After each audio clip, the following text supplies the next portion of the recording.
ایک مرتبہ کا واقعہ ہے کہ ابے جلدی بول، کل صبح پنویل نکلنا ہے۔ غوث پاک کے یہاں 40 سال تک شیخ محمد نام کے ایک شخص تھے، کوئی پڑھے لکھے نہیں تھے۔ شیخ محمد نام کے ایک شخص تھے، نہیں پڑھے لکھے نہیں تھے، خانقاہ میں لوگ بہت کثرت سے آتے تھے۔ تو ایک صاحب تھے جو جوتے سنبھالتے تھے، اور یہ شیخ محمد نام کے صاحب لوٹے میں پانی بھر کر لوگوں کو لوٹے سے وضو کراتے تھے۔ 40 سال تک یہ خدمت انجام دی، لوگوں کو لوٹے سے وضو کرانا۔ دیکھا آپ نے لاپرواہی کا نتیجہ ہے۔ غوث پاک کے آتے تھے لوگ، کھا پی کر کے جاتے تھے۔ اب یہ لوگ سب بیٹھتے تھے باہر، ان کی ڈیوٹی تھی لوٹے سے وضو کرانا، اس لیے ان کو لوٹے والے شیخ کہتے تھے، لوٹے والے بابا۔ اب ہوا یہ، انہوں نے ایک دن چپل والے بابا سے کہا کہ چھوڑ رہا ہے اور آپ نے کیا کرنا ہے؟ لپیٹنا ہے۔ کہ ہم 40 سال سے آپ چپل سنبھال رہے ہیں، میں لوٹے سنبھال رہا ہوں، یہ بتائیں کہ یہاں آنے سے لوگوں کو ملتا کیا ہے؟ یہاں آنے سے لوگوں کو ملتا کیا ہے؟ یہاں کے لوگ کرتے کیا ہیں؟ تو کہا کہ بھئی لوگ آتے ہیں، کھاتے پیتے ہیں غوث پاک کا لنگر اور چلے جاتے ہیں، اور کیا بات ہے یہاں؟ اب جس کا جتنا ظرف ہو وہ اتنی بات کرتا ہے، جس کی جتنی نگاہ وہ اتنی بات کرتا ہے۔ وہ چپل سنبھالتے تھے، یہ لوٹے سنبھالتے تھے، پانی سے وضو کراتے تھے۔ ایک دن ان کا مائنڈ بنا، ذہن بنا، یار 40 سال سے یہیں پڑے ہوئے ہیں، تھوڑا چلتے ہیں، ذرا ہم بھی سیر و تفریح کرتے ہیں، گھوم پھر کرتے ہیں، دیکھا آپ نے لاپرواہی کا نتیجہ ہے۔ ذرا ہم بھی ذرا زندگی کے مزے لیتے ہیں۔ 2 لوگ آئے، انہوں نے اطلاع دیے بغیر دونوں کو کہا کہ ہم آپ کے ساتھ چلنے کے لیے تیار ہیں۔ ان کو پتہ نہیں تھا یہ غوث پاک کے نوکر ہیں، اور غوث پاک کی چوکھٹ پہ لوگوں کو وضو کراتے ہیں، ان کو خبر نہیں تھی۔ وہ دونوں ولی تھے، اور کون سے ولی؟ اقطاب تھے، اقطاب قطب تھے وہ۔ اور قطب وہ ہوتا ہے جس کو اللہ تعالیٰ اس کے شہر کا نظام سنبھالنے کی ڈیوٹی عطا کرتا ہے۔ یہ اقطاب کی قسم، اولیاء اللہ کی کئی قسمیں، ایک قسم اس میں سے قطب ہے۔ یہ دونوں قطب تھے، انہوں نے لوٹے والے شاہ کو ساتھ لیا اور ساتھ لے کر کے چلے۔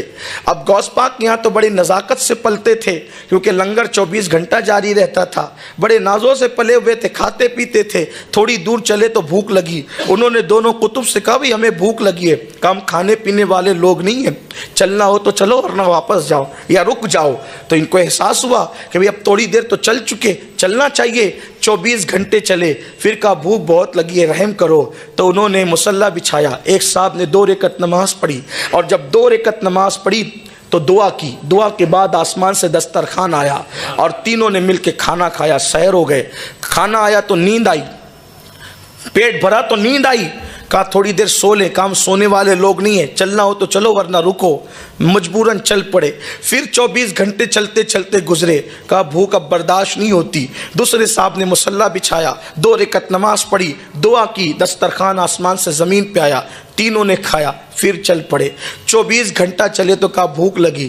کہا پرسوں انہوں نے کیا، کل ہم نے کیا، آج تمہاری باری ہے۔ کہا بھائی میں تو کوئی پڑھا لکھا آدمی نہیں، کوئی بہت عبادت گزار انسان نہیں، مجھے تو کچھ آتا نہیں، دعا کرنا بھی صحیح سے نہیں آتی، میں کیا دعا کروں گا؟ کہا یا دعا کرو یا مرو، بھوکے رہنا ہے تو بھوکے رہو، یا تو اگر کھانا ہے تو دعا کرنی پڑے گی، مرتا کیا نہ کرتا۔ انہوں نے بھی مصلی بچھایا، 2 رکعت نماز پڑھی شیخ محمد لوٹے والے شاہ نے، اور اس کے بعد جب دعا کی تو ان دونوں کی دعا پر ایک ایک دسترخوان آیا تھا، لیکن انہوں نے دعا کی تو 2 دسترخوان آئے۔ وہ دونوں اقطاب حیران ہو گئے، کہا کہ آپ کو کہتے تھے کہ ہمیں کچھ نہیں آتا، آپ پڑھے لکھے نہیں ہیں، آپ کچھ نہیں جانتے، دعا کرنے کا ہنر بھی نہیں جانتے، آپ کی بات پر 2 دسترخوان کیسے آیا؟ تو کہا کہ واقعی میں کچھ نہیں جانتا تھا، لیکن جب تم نے مجبور کیا یا بھوکے مرو یا دعا کرو، جب جان پہ بنائی تو پھر میں نے بس اتنا کہا، اے اللہ مجھے تو کچھ نہیں آتا۔ یہ دونوں اقطاب جس کے وسیلے سے دعا کرتے ہیں، یہ دونوں اقطاب جس کے وسیلے سے دعا کرتے ہیں، یہ دونوں اقطاب جس کے وسیلے سے دعا کرتے ہیں، اللہ اسی کا وسیلہ دسترخوان نازل فرما تو 2 دسترخوان آ گئے۔ تو ان دونوں اقطاب نے کہا تمہیں معلوم ہے کہ ہم کس کے وسیلے سے دعا کرتے ہیں؟ کہا نہیں معلوم تھا، نہیں معلوم تھا۔ تبھی تو کہا کہا کہ یہ جس کے وسیلے سے دعا کرتے ہیں اسی کے صدقے میں خان نازل فرما. تو دونوں اقطاب نے کہا آج سن لو کس کے وسیلے سے دعا کرتے ہیں. ہم جب بھی دعا کرتے ہیں تو یوں کہتے ہیں اللہ عبد القادر جیلانی کی چوکھٹ پر وہ بندہ جو لوگوں کو لوٹے سے وضو کراتا ہے اسی کے صدقے میں ہماری دعا کو قبول کر لے تو ہماری ہر دعا قبول ہوتی ہے. ان کو وجد آ گیا, کپڑے پھاڑ لیے, کہا کہ میں تو سمجھ ہی نہیں سکا کہ غوث پاک کی چوکھٹ پر مجھے مرتبہ کیا ملا. اور کہتے مجھے پہچانتے ہو میں کون ہوں؟ کون ہوں میں؟ کہا وہی لوٹے والا تو میں بھی ہوں, میں ہی وہ لوٹے والا ہوں جس کے وسیلے سے تم دعا کرتے, جس کی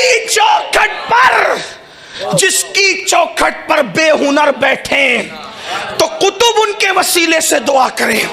جس کی چوکھٹ کے بے ہنروں کی یہ شان ہے تو عبد القادر جیلانی کی شان کا عالم کیا ہو.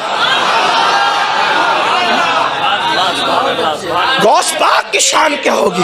نعرہ تکبیر، نعرہ رسالت، نعرہ رسالت، نعرہ حیدری، نعرہ حیدری، یا غوث، یا غوث، یا غوث. واللہ میں تو غوث پاک کی چوکھٹ پہ بیٹھنے والے کتے کو بھی بے ہنر نہیں مانتا, لیکن صرف چونکہ انہوں نے یہ بات نقل کی تھی تو میں نے بیان کر دی کہ مجھے کچھ نہیں آتا, ورنہ اللہ کی عزت کی قسم ان کی چوکھٹ پہ بیٹھنے والا کتا بھی بے ہنر نہیں ہوتا. ہاں, وقت کے بڑے بڑے اصفیاء جن کے کتوں کے قدموں پہ جان قربان کرنے کی بات کریں, جن سے نسبت قائم کرنے کی بات کریں, وہ غوث الاعظم کی چوکھٹ ہے. یہ الفاظ دیکھیں, شیخ عبد القادر جیلانی قیامت الدین ان کے دشمن بن جائیں گے. وہ سورۃ الاحقاف کے شروع میں آتا ہے نا کہ یہ جن ہستیوں کو پکار رہے ہیں نا ان کو تو پتہ بھی نہیں کہ ان کو پکارا جا رہا ہے, اور قیامت والے دن یہ ہستیاں ان کی دشمن بن جائیں گی اور وہ اللہ کو کہیں گی کہ یا اللہ انہوں نے ہمیں پکارا ہے, ہمارا کوئی قصور نہیں ہے, اور وہ ان سے اعلان برات کر دے گی. یہ ساری آیات میں نے مسئلہ نمبر 121 میں کور کی ہوئی ہے کہ بزرگ خود ہی دشمن بن جائیں گے بزرگوں کے ماننے والوں کے.